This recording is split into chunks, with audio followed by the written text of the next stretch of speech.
কয় মানজারা কবরি ওয়াজাবাত লাহু শাফাতি, যে ব্যক্তি আমার রওজার পাকে দাঁড়ায়া সালাম জানাইলো আমি নবী তার জন্য সুপারিশ করা ওয়াজিব হয়ে গেল। সুবহানাল্লাহ।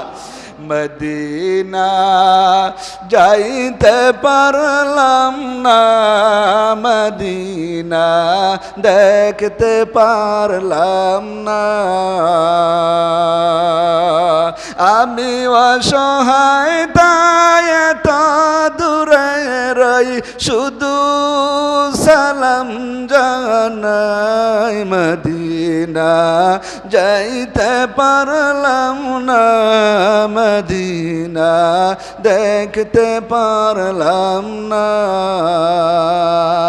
মনে এরকম আশা জাগে না? এটা মাঝে মাঝে গাইবেন।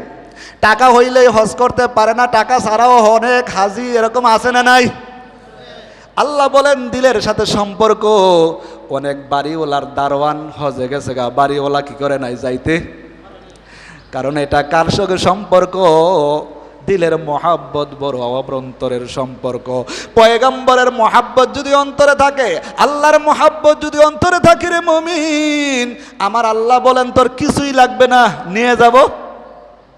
অনেক মানুষ এরকম আছে যাদের কোনো যোগ্যতা নাই, কিছুই নাই, বলে হুজুর হজ কইরাইছি, ভিক্ষা করে। কি করে? ভিক্ষা করে হজ করছে। এটাও কি তোমার ভাগ্য নাই রে মুমিন?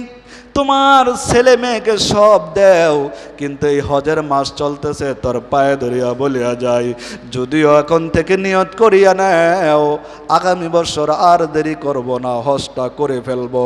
কারণ আমার আল্লাহ কখন জানি আজরাইল পাঠায়া দেয়, ওই আজরাইলের থাবা থেকে কেউ তো রেহাই পায় নাই।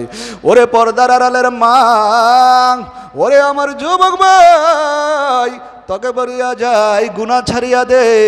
আল্লাহ পাক রব্বুল আলামিন সমাজের মধ্যে যখন মানুষ গুনাহ বেশি হয়ে যায়, হারাম কাজ বেশি হয়ে যায়, জিনা ব্যভিচার বেশি হয়ে যায়, সমাজের মধ্যে যখন পাপাচার বেশি হয়ে যায়, আমার আল্লাহ মাঝে মাঝে শায়েস্তা করে কি করে না?